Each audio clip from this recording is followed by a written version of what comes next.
All right, guys, this is Landon Kuntz with 5 Key Homes. Today we're going to be looking at this first property. I'm going to show you a total of 2, just so that way you have a little bit of options going on. But this is going to be the first one. This is the one I think is going to fit the best, just because of the tall ceilings in here and everything. I think it makes it look a lot bigger, even though you're getting a little bit less square footage than the last one. But this is closer to the square footage you guys were looking for anyway. So this is, I'm just going to do one full walk around of everything, explain, the pros and cons to it, and, a couple things that we may run into that we need to get, just figure out numbers on before we go ahead and make it a for sure deal. So, first thing we want to look at, it's very tall ceilings in here. I want to say that these are for sure over 20-foot ceilings. It's got to be 24 feet up at least. So it just gives this huge grand look to this. As for really the unit's going to get cut off with this wall right here. This wall is going to go all the way up to the ceiling. So this will be a fully separate place than this side over here. So the beauty to this one is it already does have grease traps installed. So your grease trap's going to be over on this side. It's going to be the pipe closest to the exterior of the building. So this would be your grease trap pipe. And then right outside right here on the patio, that is your grease trap for emptying your grease trap right here. So the grease trap's actually located underneath these pavers right here.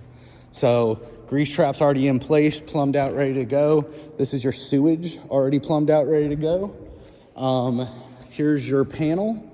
So brand new panel. It's empty from basically here down. So you have all the room in the world to run whatever you need to do. They have the main breakers in here just for temporary stuff. So here's what we got for HVAC and range hood ventilation. So we would have to go through this hatch. So we have a hatch already cut for us that will go all the way up. This is, so it would be from this point up, it's 3 stories on top of this. So we would have to run the ducting 3 stories up, and then out up there. You also have 4 conduit tubes ready to run anything you need to run. So like your electrical, for your HVAC unit, all that fun stuff can get ran up through these conduit tubes that have been pre-placed for us. That makes it nice and easy to get good pulls on that. This would more than likely be the kitchen space over here. So this space right here would be good to set up your kitchen, and then maybe cut it off somewhere around here. So this would be a door that probably only the employees would have access to, but this door goes straight into the parking deck. So this would be all the retail parking deck right here. So anyone that's coming here to go shopping or eat or anything, they're gonna be walking right through here and right out this front door. This door is gonna go right next to y'all's restaurant. So all the traffic is gonna be coming right through this way, which is a plus as well. This is a total of 2,350 something square feet. So this is it's a little bit larger, I think, than the very first thing we were looking for, but you definitely could make up for that by fitting an extra couple tables out here or extending your kitchen out and giving you guys more kitchen space, whichever is more important to you guys. As for sprinkler systems, all the sprinkler heads are already installed. All the sprinkler heads face up.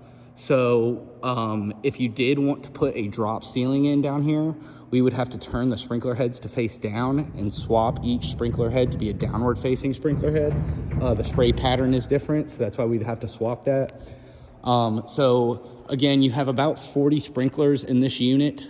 So that would be, whatever the cost of one sprinkler head times 40. Not a huge deal. And then I think most people are really going for just the painted industrial look of the ceiling. So if you go that route, it's basically ready to rock on that end. We would just have to cover all the sprinkler heads, spray it all up, build a couple little soffit boxes or something to cover up some of the stuff you don't want to see, and then just drop our lighting down from there. So this wall right here will be done within 1 month. So that's basically when this would be separated out from the other side, and we would be able to kind of get a really good feel of what it's going to feel like in here after this wall gets built. As for this, you would have this, you'd have a total of 3 doors. So you'd have kind of a back door for the personnel entrance and exit. You could have, I would leave this door open because all your traffic is going to be coming right out of that door. They're probably going to walk right by here and come in this door. So you would kind of have 2 places where your patrons could get into the building, which, you know, it's just doubles your likelihood of them walking in here, especially if they walk by this door, get up to this door, they've already seen your restaurant sign twice. So those are the big pros to this building. It has some outlets installed and everything just so guys can get work done in here. And we would need to insulate these outside walls. I'm sure that that's something they're gonna handle though. So I will ask them about that and just double check on that as well. But all for all, this should be a very, very easy unit to get working for you guys. And I think it gives you a little bit more room to where you would be able to kind of adjust things and, you know, either give yourself a bigger kitchen or more dining room space. The last big thing on this one that's pretty cool is out here on this little patio area, you'd be able to fit about 3 or 4 tables. Right in this center section, you would be sharing it with this restaurant, but you could at least fit 3 or 4 tables in here and still have plenty of walkway for people to get through. So, you know, not alone, you're not just getting your dining room experience on the inside, but you would also have an outside seating area that would work good for your patrons as well. Again, this is the outside of the building. So this is what you would be looking at, is a very beautiful view. Just imagine your restaurant sign right up top right there with this very nice planter box right to the side. I think the exterior aesthetics are really, really hitting on this one. So if you guys have any questions at all, my number is 770-366-1330. Thank you very much.